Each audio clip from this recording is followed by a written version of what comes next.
Dhalli namaa jiruu isaa keessatti wantoota hedduutu isa mudata. Miirota garaagaraa keessa darbuun isaas waanuma nolleedha. Gammachuu fi gaddi, kolfaa fi imimmaan, argachuu fi dhabuun taateewwan jiruu dhala nama hundaati. Akkuma dhaddeen qoreesheet, leencis humnaan, jaldeessi kootaan, qamaleen kootama isaaniitiin diina ofirraa ittisan, dhalli namaas dandeettii sammuu isaatiin dhimma bahata. Miirota isaatiifis deebii kenna. Kanumaan ol qabatee sagantaa beekumsaaf onnachistuu keenya har'aatiin waa'ee maloota sammuun keenya ittiin of ittisu yookaan mind defending mechanism jedhanii saayikooloojistoonni kaan 21 keessaa 10 ilaallaa nu faana tura.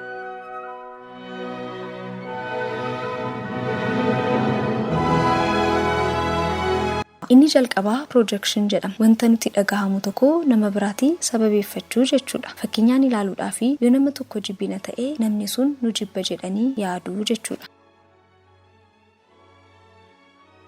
Inni lammaffaan displacement jedhama. Malli ittiin sammuun keenya of ittisu kun immoo nama tokkotti yoo aarree aarii keenya san nama biraarratti bahachuu jechuudha. Mee fakkeenyaan haa ilaallu. Abbaan manaa tokko hoogganaa isaati aaree yoo mana galu aarii isaa san haadha manaa isaa irratti bahata. Haati manaas aarii abbaan manaa ishirraa fudhate san daa'ima isaanii yookaan ilma isaaniitti bahatti. Ilmi isaaniis aarii maatii isaarraa fudhate san wanta itti taphatutti yookaan beellada manaa isa bira jiru aarii isaa bahata. Malli kun displacement jedhama. Inni sadaffaan regression isa jennuudha. Yoo baay'ee gammannuu fi yeroo baay'ee gaddinu sammuun keenya gara ijoollummaa isaatii of deebisa. Yoo gammannu ni shubbisnaa, ni utaallaa. Akkuma yeroo ijoollummaa keenya san burraaqna. Yoo nama jaalannu tokko dhabnee gaddinus akkuma yeroo ijoollummaa keenya san daaraa keessa gangalannee buun kun isa regression jennuudha.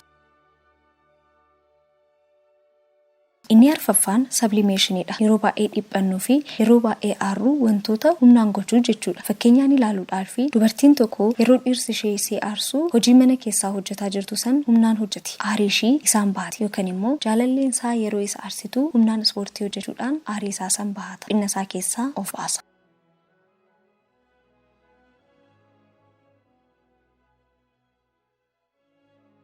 Shanaffaan reaction formation isa jennuudha. Malli ittiin sammuu keenya of ittisu kun immoo wanta nutti dhagahamu faallaasaa dubbachuu jechuudha. Mee fakkeenyaan haa ilaallu. Mana namaa keessummaa deemnee nyaata nu qopheessanii nyaanni sun yoo nutti mi'aawu dide meesituu maalii fayyadamte nyaanni kun baay'ee mi'aa jedhanii afaaniin dubbachuu. Keessatti immoo faallaasaa yaaduu jechuudha. Fakkeenya biraa dabaluudhaaf hiriyyaan keenya tokko uffata nuun jaalatiin tokko bittee fiddee yoo nutti mul'istu waaw eessaa bittee baay'ee bareeda uffanni kun jedhanii afaaniin dubbachuu. Keessatti immoo an uffata kana qarshiitti baasee miti osoo bilisaan unaa kennanii uffadhii gadi hin bahu jedhanii yaaduu jechuudha. Malli kun reaction formation isa jennuudha. Inni jahaffaan rationalizationidha. Kun immoo namoonni wanta sirrii hin taane godhan akka sirrii fakkaatu yookaan rationalize gochuu jechuudha. Namni tokko yoo dhugaatii dhugee waa balleessee abaluu akkanatti hin dheekkamneef dhugee waan dhugeef immoo kana balleessa jedhanii yaaduun rationalizationiif fakkeenya gaariidha. Inni torbaffaan deeniyaalidha. Deeniyaal jechuun waakkachuu jechuudha. Namoonni yeroo namni isaan sirriitti jaalatan du'u ni dhufa jedhanii yaadu yookaan immoo akka inni du'e ni waakkatu. Keessattuu dubartoonni fi haadholiin abbaan manaa isaanii sirriitti jaalatan yookaan ilmi isaanii sirriitti jaalatan gaafa jalaa du'u ni dhufa jedhanii amanu. Akkuma yeroo inni lubbuun jiru sanitti gola ciisichaa fi uffata isaa sirreessanii eegu. Du'uu isaa ni waakkatu. Kanumaan wal qabatee akka saayikooloojistoonni jedhanitti namoonni gaddi hamaan yeroo isaan mudatu sadarkaalee 5 keessa darbuu jedha. Inni tokkoffaan naasuudha. Yeroo nama jaalatan dhabanii miti du'a nama fagootu yeroo dhageenyu rifatuu fi na'uun amaluma namoomaati. Inni lammaffaan waakkachuudha. Isa deeniyaal jenne san yoo ta'u nama jaalannu yoo dhabnu amanuudhaaf nu dhiba. Dafnee fudhachuufis ni rakkanna ni waakkannas. Inni sadaffaan falmiidha. Ofii keenya faana falmii guddaa keessa seenu. Waaqa isaa bira jira, bakka gaarii jira jedhanii gara amanuutti dhufna. Inni arfaffaan dhiphinnadha. Isa depression jennu san yoo ta'u kan namni sun du'e amananii fudhachuudhaaf waan rakkannuuf dhiphinna hamaa keessa seenu. Sadarkaan inni dhumaas amananii fudhachuudha. Sadarkaalee kanneen hunda keessa erga darbineen booda akka namni sun du'e amannee fudhannaa jechuudha.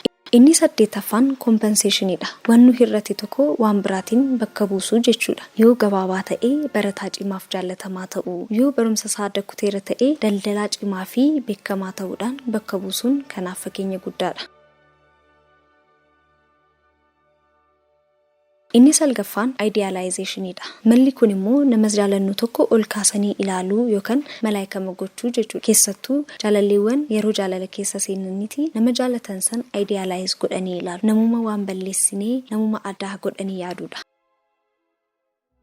Aduudha. Inni dhumaa har'aaf isinii qabadhe immoo devaluationidha. Devaluation kan jennu kun immoo faallaa idealization yoo ta'u, nama ol kaasnee ilaalu tokko gadi buusuu jechuudha. Kanaaf fakkeenya fudhachuudhaaf jaalalleewwan yeroo jaalala jalqaban ol kaasanii wal ilaalu. Nama akka isaa argeen beeku, namni akka ishii inumaan jiru jedhu. Yeroo wal lolanii gargar bahan maqama isaatu natti hin kaasin, inni namaa mitiifaa jedhu. Kutaa tokkoffaan qophii keenya beekumsaaf onnachiistuu irraa kana fakkaata ture. Kutaa lammaffaaf torbaniif kan isin beellamu qopheessee kan isiniif dhiyeesse Ansittiinaa Hajiiti. Torban milkiin guutamee isiniif haa ta'u.